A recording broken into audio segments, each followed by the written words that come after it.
Ayan, good morning mga kakuks. Ayan oh. Sobrang makulimlim, umuulan na naman sa amin. Basang-basa na naman ang Santa Ana. Ayan oh. Oh. Basa rin dito sa court. Ay! Cutie! Ayan, basang-basa na naman dito sa Santa Ana mga kakuks. Mayroon kaming isa, dalawa, tatlo, apat na drum para sa lagyan ng tubig para sa bukid mga kakuks. Hi! So, eto, baka magulat kayo ngayon dahil nag-iba yung ano to, nag-iba yung ayan oh. Tubig-tubig. So ngayon mga kakuks, baka magulat ka sa pagmumukha ko. Ipapakita ko na. Tadan! Ayan, nagpagupit tayo mga kakuks. Kasi New Year, new hair. O diba? Nagpa-short hair na ako mga kakuks. Maligayang bagong taon at maligayang bagong taon sa inyong lahat mga kakuks. So ito, New Year, new hair tayo. Nagpagupit na ako mga kakuks dahil sobrang ang dami ng nahe-hair fall. Nahuhulog na, nalalagas na yung buhok ko dahil postpartum nga. At nagpapadede tayo kaya siguro ganon. So ayun, siguro nagtataka kayo kung bakit hindi na kami nagkapag-vlog nung mga nakaraang araw o nung New Year. Kasi umuwi kami mga kakuks, hindi na ako nakapag-vlog doon dahil dami-daming chikahan, kumustahan doon sa amin mga kakuks sa Isabela. Pumunta kami ng Kabagan, Isabela. So nagtagal kami doon ng mga 4 days. Umuwi na kami nung 2. So ngayon, nandito na kami. Siyempre, balik vlog na naman. Balik trabaho, siyempre mga kakuks. Para sa kinabukasan. At eto na nga, para sa kinabukasan, i-update ko na yung mga alaga nating baboy. So, as of now, wala pa. Hindi ko pa sure kung ilan ang alagaan. Iiwan namin. Pero ang for sure ay 2 baboy para kay Pengay. Para yung isa para sa birthday niya mga kakuks. Yan. Magbabad tayo ng kakanin ng inahing baboy mga kakuks. Ayan. Ayan. So, ngayon lactation muna yung kinakain kasi magpapadede pa siya po hanggang last na mamaya. Pero hindi pa namin sila iwawalay dahil hindi pa pwede, wala pang 1 buwan mga kakuks. By 8 siguro iwawalay na, pero di ko pa sure, depende kung gaano na sila kalakas kumain mga kakuks. Madaming tubig kasi pag nagpapadede, katulad na rin ng tao, maraming iniinom na tubig mga kakuks. So tara na. Yan! Ready na ba kayong makita yung mga baboy, mga kakuks? So, ready na ba kayo? Ano na sila? Malaki na sila, mga kakuks. Excited na ako. Ay, in 3, 2, 1, tadan! Ang lalaki na nila! Oh, diba? Oh, so, malaki na pa sila. Yan, nakikita ninyo. Oh, diba? Mukhang pwede na silang iwalay, pero wag muna. Yan. Pero magugulat kayo sa nanay kasi ayan na siya. Sobrang payat na niya mga kakuks. Ayan. Hindi ko pa siya pinaliguan simula nung nanganak siya kasi sobrang lamig sa amin. Tignan nyo makulimlim. Ayan naman si puti! Ayan o. Lalaki na nila no. May isang, asan na ba yung kwan? Isang pasutan sa loob. Ay mamaya na lang. Kasi baka bantayin ako ng nanay nila. Ayan o. O, diba? Ay, excited na ako. So, ngayon, magtatanggal muna ako ng mga ebak nila at nang mapakain na si Nanay Pig. Ganito talaga pagkuhan mga kakuks. Kahit sobrang dami ng pinapakain, pero madami din siyang pinapakain, kaya naminipis yung katawan niya. So, balak namin ay, balak ko mga kakuks, kasi na hindi mo na siya pakastahan for ilang 2 weeks kasi baka kasi pag nawalay na yung mga baboy mag-in-heat na siya, pero next heat na lang niya para sana. Depende kung maibalik niyo yung medyo tumaba siya kasi kawawa naman mga kaus, sobrang payat niya tapos papakastahan pa. Ay nako, ewan ko na lang. So yun, maglilinis muna ako mga kaus. Hindi ko na ito ipapakita. Tapos na mga kakuks. Ayan o. Ayan o, malinis na naman. Doon, banda doon sa may mga biik mga kakuks, hindi namin binabasa kasi lalamigin sila. Natanggal din yung nilagay kong sako doon o. Ayan. May harang dyan sako kasi ito malamig na galing dyan yung hangin, malakas na hangin at yung ulan. So ayan, mukhang patulog na naman sila, kaya papakain na natin si Mother Pig. Pero mamaya pag nilakay natin yung kainan yan ng nanay nila, sigurado baka gigising yung mga yan. Tingnan natin, ayan. Ito nilalagay kong kainan niya mga kakuks, kasi doon hindi maganda pagkakagawa. Wait lang ay.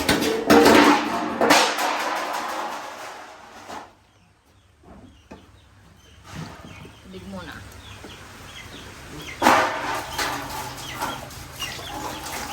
Tingnan mo.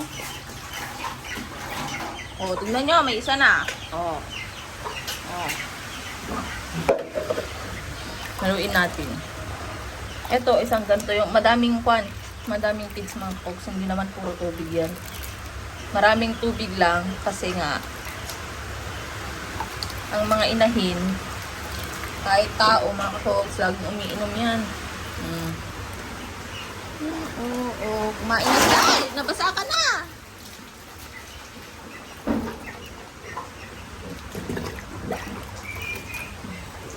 Ito kasi hindi pwedeng pang inahin lang, isang kakain. Oh, may mga manok pa. Manok namin yan mga kabukas.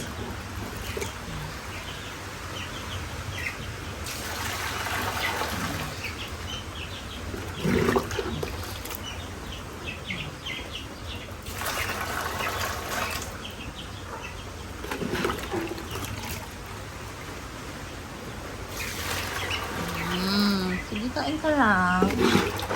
Oh, sabi ko sa inyo eh. Kain niya lahat yan. Nakatali siya noon. Ayan, may sugat siya. Kasi nakatakas mga kakuks. Oh.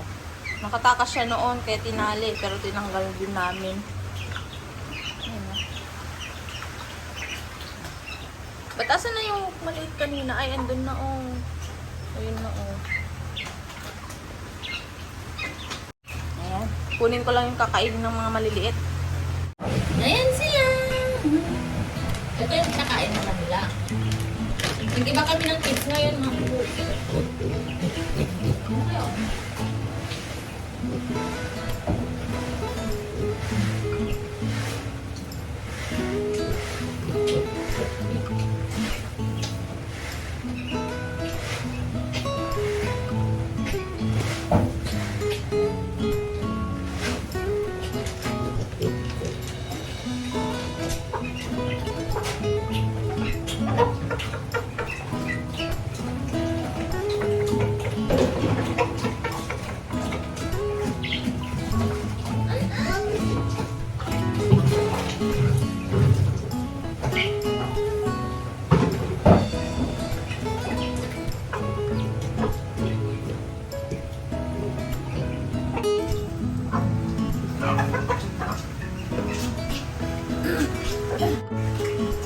Oh, may kumakain na doon.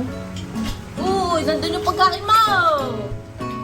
Ba't ka kumakain dyan? Oh, di ba? Ubus na yung kanya.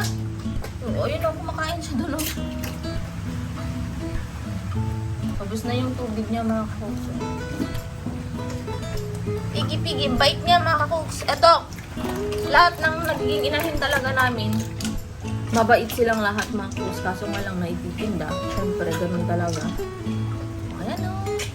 Oh, sarap-sarap naman yan. Oh, madumi pa siya kasi malamig dito. Tignan natin yung pananak niya.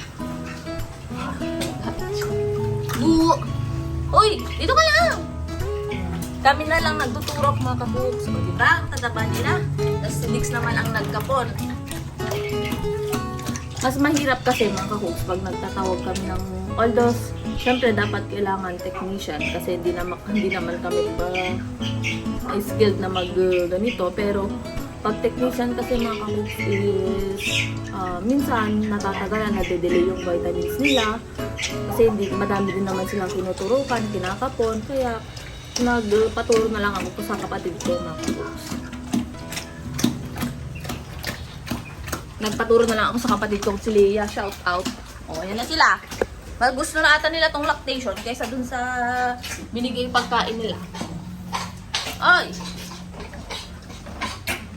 Uy. Tataba nila, no? O, lalapad na ng katawan nila. Uy. Sige, kain tayo. Doon tayo. Ang tatamad nyo naman, kumakain na nga lang eh.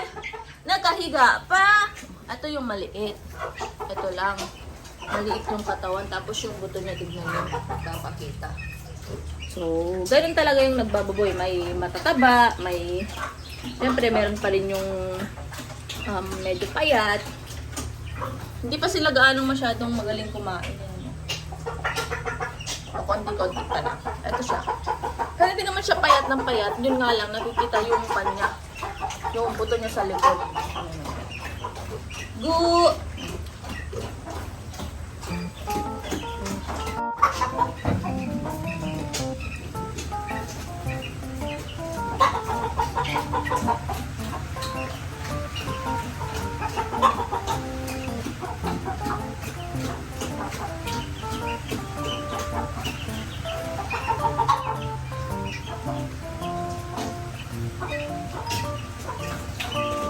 Tingnan nyo, lalapad ng katawan nila. Lalapad. Ay, ba't kayo tumatakbo? Lalapad. Ay. Ayun, ang laki niya, no? So, sana. Ay, Sky! Sana mga ka-cooks, bago namin ibenta to, ay medyo magmahal naman yung pan. Yung baboy. Kasi ngayon dito, nasa 2K ata yung isang biik. So, masyadong mababa. Noon, 5K. Ngayon, 2K na. So, kahit man lang sana 3-5 ganun para magaan-gaan lang naman yun mga ka-cooks. Mas magaan. Balak ko kasi, sabi ko kay Dix, kaya-kaya namin yung, ano ba to? Against the light ba tayo?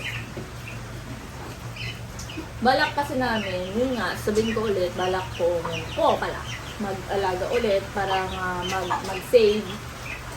May save namin, makapag-save kami para sa namin, isama namin mga ka-host. Kasi mahal yung pangpakisama ng mga ka-host. So, either 2 beses kami alaga, depende sa alagain. Pero ito, ilang piraso lang naman to. Baka pag ito mga ka-host, nasa 150 ang live weight. Pag 150 per live weight, tapos 100 kilos per kwan, estimated lang po mga kausap. Pag 100, ang isang 100 kilo ang isang baboy, di 15K ang isang baboy sana. Edi pag 10, 150 na yon. Kulang pa rin yun mga kausap ang kisame namin kasi nga masyado siyang malawak. Pero binabalak na lang namin is wag hindi pa isa-isa lang muna sa salas, ganun na lang muna mga kausap. Para lang sa ganun ay malagyan na ng kisame, lalong-lalo na sa pinapasukan ng mga ibon. So, nababasa ko po yung mga comments ninyo about sa mga ibon. Naiintindihan ko naman po yung ibig niyong sabihin, pero syempre hindi naman po namin sila mapipigilan na pumasok sa loob kasi nga wala pa po kaming kisame mga kausap. So, pagpasensya na po muna ninyo yung mga ibon namin dyan. Ayaw din naman po namin silang i-arsenate mga kakukus kasi nga hindi naman maganda yun kasi hindi naman nila kami inaano. So sadyang ganun talaga yung nature naman ng mga ibon. Syempre Kailangan naman palayasin namin, hindi naman nila alam yung ibig sabihin ng layas mga kakuks. Meron at meron pa rin naman papasok. Kaya na muna natin at sana maintindihan nyo yun nga, yung pagpapasok nila kasi nga wala pa po kaming kisame. Ayan na naman siya. Wala na ba? Oh. Ha!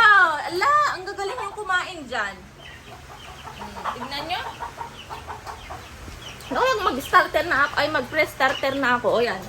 Kaya hindi ko siya nilalagay ng isahang pwesto lang mga kakus. Kasi pinakain ng nanay, wala lang kakainin. Diba?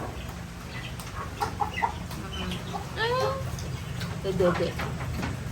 Ito iba yung kulay niya, gray. Tapos may batik. Tapos may iba doon. Tapos meron bang iba yung kulay niya. Para siya, ayun o, yun pala mga kakus. Oh. Ayan o. Ganyan yung kulay. White. Ito, meron siyang, parang siya, meron siyang highlights kumbaga ba. Ayan o, kita nyo ba? Oh. Ayun, kita. Hindi yan rume, mga kakus, yung kulay niya. Oh, may orange pa sa mukha. Oh, mukhang may halong native. Pero hindi naman native mga kakus. Ayan. Nasasayangan na kami dun sa binenta namin. Pero syempre, kailangan na namin ibenta mga kakuks. Yung native namin noon, sobrang bait nila. So, sana nga lang magtuloy-tuloy na tong pag-aalaga ng baboy, mga kakuks. Para naman matapos yung bahay. Kasi gustong-gusto namin matapos yung bahay. Dahil nga, habang hindi pa nag-aaral si Pengay, gusto namin matapos yung bahay. So, sana pagkaloob ng Diyos sa atin, sa amin, yung matapos yung bahay namin, mga kakuks. Ano na naman? Wala na! Kasi talaga dito kami nakakapag-ipon mga kakuks. Kasi paunti-unti, hindi naman kami, sa YouTube naman, hindi naman bagsakan yung kita namin. Kaya kailangan namin i-save yung pera. Yung hindi namin nakikita ba? Para nang sa ganun ay hindi namin magastos.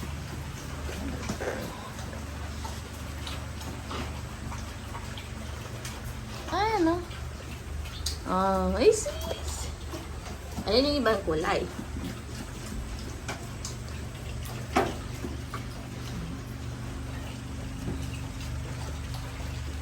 Kasi tignan nyo naman mga kakuks, nung unang nagbaboy kami, maglang baboy na ba namin ito? Ilang beses na ba kami nagbaboy? Yung unang-una nung 6, nakapagpakabit kami ng tiles namin mga kakuks. Tapos, yung pangalawa, ginamit namin na nung nanganak ako kay Pengay. Alam mo naman yung mga nangyari noon. So, blessed mga kakuks kasi bagong taon, bagong pag-asa naman. Kung ilulook back ko yung 2023, napakadaming pagsubok mga kakuks na pagsubok naming naranasan ni Pengay dahil sa, ayun nga, yung mga maselang pagbubuntis, o diba? Yun yung mga naaalala ko pag naisip ko yung 2023. Pero ngayon, pagdating ni 2024, ay, alam ko namang may asahan natin yung pagsubok, pero compare sa 2023, naging matatag na naman tayo. At sa mga pagsubok na dadaraanan natin sa 2024, siguradong mas malakas pa tayo. Kaya nga nagpagupit na ako para empowered tayo di ba? So, napagupit ako kasi alam niyo na naman, huwag niyo napansin itong hair ko. Si Dick sabi nga niya, parang tumanda sa buhok mo. Sabi niya kasi hindi na ako nagpaalam. Sabi ko magpapagupit ako. Umalis na ako, nagpagupit na ako. Hindi niya alam na ganito kababa. Kasi nga, sabi ko mga kakuks, hindi na talaga ako na parang hindi na ako komportable sa buhok ko noon. Kasi habang susuklay ka pa lang, may naglalagas na. So, hindi siya komportable mga kakuks sa pakiramdam. So, hi! This is my new look. Welcome to short hair. Nagka-short hair na ako noon pero hindi ganito kababa. Parang mas pan nga ako ngayon Ang tibay-tibay ko ngayon kasi nga, di ba nakayanan kong magpa-short hair. Mas mababa sana na ganito, ay mas mababa pa sana. Kaso nga umiiyak si Pengay, tumawag sila ate, umiiyak na daw si Pengay. Kaya napauwi ako. Agad, hindi ko nasabi, gusto ko mas mababa pa. Kaya lang, umiyak si Pengay. Kaya, ganito na lang. Siyempre gusto kong batiin kayo ng pasensya na kayo kung nandito ako sa Babuyan. Binabati ko kayo lahat ng Happy New Year mga kaku. So, panibagong taon na naman para sa amin, para sa atin mga kakuks. At syempre, sa mga nagdaang taon, gusto ko kayong pasalamatan sa pagsama nyo sa amin mga kakuks. Sa lahat-lahat, masaya man, malungkot, mga pangyayari sa aming buhay na sinuportahan nyo kami, sa panonood nyo sa amin, sa pagmamahal nyo sa amin, lahat-lahat na mga kakuks ay siyempre maraming salamat sa pagmamahal ninyo dahil alam ko kung hindi nyo kami mahal, hindi nyo kami susuportahan. So, lalong-lalo yung mga hanggang ngayon nanonood pa rin mga kakuks ay maraming salamat po. Dasal po dasal po naming lahat dasal po ng aming pamilya mga kakuks ang inyong kasiyahan at sana nasa mabuti kayong kalagayan at maraming salamat mga kakuks sa hindi nyo pagbitaw sa amin hanggang ngayon mga kakuks. So, God bless po sa inyong lahat. So, ito na. Andito na yung mga baboy namin. Happy New Year mga kakuks. So, baka nagtataka kayo kung sino nag-alaga sa mga baboy namin nung wala kami. Si babae sana mga kakuks nandito. So, siya yung nagbantay. Nandito siya sa bahay. Dito siya natutulog mga kakuks. So, siyang nagbantay. Silang dalawa ni tatang. Sila nag-alaga sa mga baboy. Sobrang happy. Kasi may mga baboy na malalaki. Oh. Supposed to be nga mag-stop na kaming magbaboy. Last na sana to. Bebenta namin sila, pati na yung inahin. Kaso nga lang, maganda yung kanya, panganak niya. Akalain mo unang anak niya, 11. Pero namatay nga yung isa. Pero yung 10 is napakagandang bilang na yon ng first parity, mga kakuks. Kaya, depende kung ilan ulit ang iaanak niya sa susunod. So, sana magtuloy-tuloy na to mga kakuks. Nakabota ako. Bota ni Liz. Scammy! Ano naman yan? So, yung mga ebak nila mga koks ay nilalagay namin sa sako para gamitin na ladik sa bukid, pampataba ng taba ng lupa mga kakoks.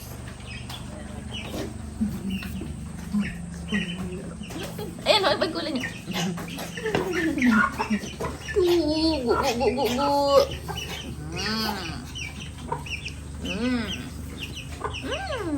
May sure buyer naman na tayo dito si Auntie Josie, pero sana kahit pa paano magmahal kaunti yung baboy mga kakuks. Hindi naman sa amin yung kukuha kami ng para kay Pengay na siguro 2 mga kakuks para yung isa pang katay na tapos yung isa pag may benta namin yun yung gagamitin natin pang rekado, diba? May ikon na kaagad. Tapos, sabihin ko naman ulit, yung iba para sa kapatid ko mga kakuks. Kasi, syempre tumutulong pa rin naman kami mga kakuks sa mga pamilya namin. Yun yung hindi namin, kahit may pamilya na kami mga kakuks, ay yun yung pa rin, parang gusto namin na makatulong pa rin kami sa kanya-kanya naming pamilya mga kakuks. Sa mga magulang namin, sa mga kapatid namin. Yun yung hindi talaga namin inaalis sa amin mga kakuks. Ano? Hindi ako pagkain! Oh, tilog. Ay! Mabahaw ako! Amoy pids ba ako?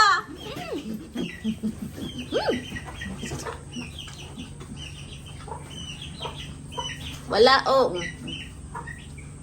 Wala. Ito mo. Ito yung malaki.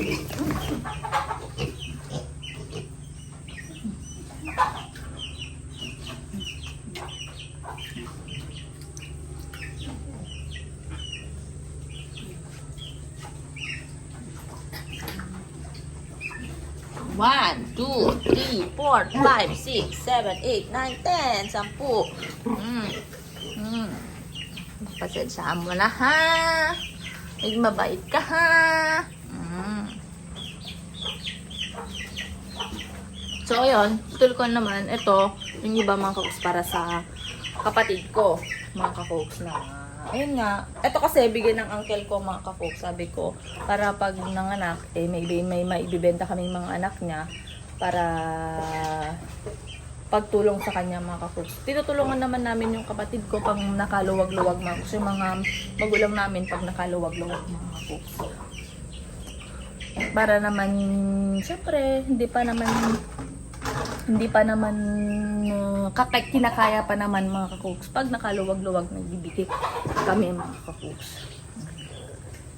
Tapos yung iba, para sa kapatid ko, pag nag-OJT na mga kakoks, alam niyo naman, nagpapaaral. May nagpapaaral sa kapatid ko, mga lola namin na nasa Hawaii mga kakoks, nagpapaaral. Pero syempre, iba pa rin pag natutulungan mo yung kapatid mo mga. So, iba yung feelings pag natutulungan mo yung mga mahal mo sa buhay, no, 'di ba? Alam niyo 'yan. So, either may pamilya man o wala mga kakoks, is maganda yung natutulungan natin yung mga family natin. Yun yung mga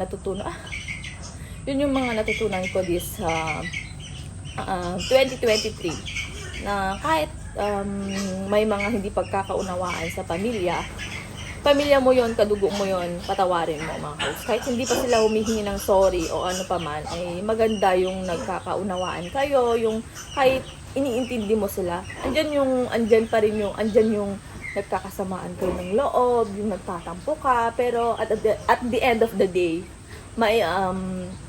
parang maisip mo, pamilya ko siya, bakit hindi ko siya papatawarin? Kahit hindi pa siya humihingi ng tawad to, di ba? So, ayun, nga mga kakoks. So, ito muna yung vlog natin. Sa ngayon, kasi masyadong umuulan, hindi maulan, malamig, hindi mo maintindihan dito sa Santa Ana. Nung nasa Isabela kami, ligo ng ligo yung anak ko kasi mainit doon. Dito, halos mukhang March na siya maliligo mga kakoks kasi malamig. Hi! Ito muna yung iba-vlog natin kasi hindi na muna ako makakalabas. At siguro nga din, ay dito na lang muna tayo sa paligid-ligid ng bahay dahil hindi naman ako makaplayo kasi nga si Pengay nagdedede siya sa akin mga kakoks. So tinuturuan namin siyang maggatas ng formula kasi parang hindi na enough ata yung milk ko para sa mag-pump mga kakoks para sa kanya at ayaw niya sa bote kaya tinuturuan namin siya. Eventually binibigyan namin pero talagang umiiyak siya mga kakoks, ayaw niya. So, hinihintay ko hanggang mag 6 months siya para, di ba nga, alam mo naman yung mga 6 months, mag-start na yung kumain ng mga solid food. So, excited na ako dahil malapit na magkumain si Pengay. So, ayun, magpapaalam po muna ako sa ngayon, Nox, dahil si Pengay, sinang tinatawag na ako at magdedede na si Pengay. So, maligayang bagong taon po sa inyong lahat at nagpapasalamat po ako sa inyong lahat sa pagmamahal ninyo at mag-ingat po kayo palagi. God bless! Bye-bye!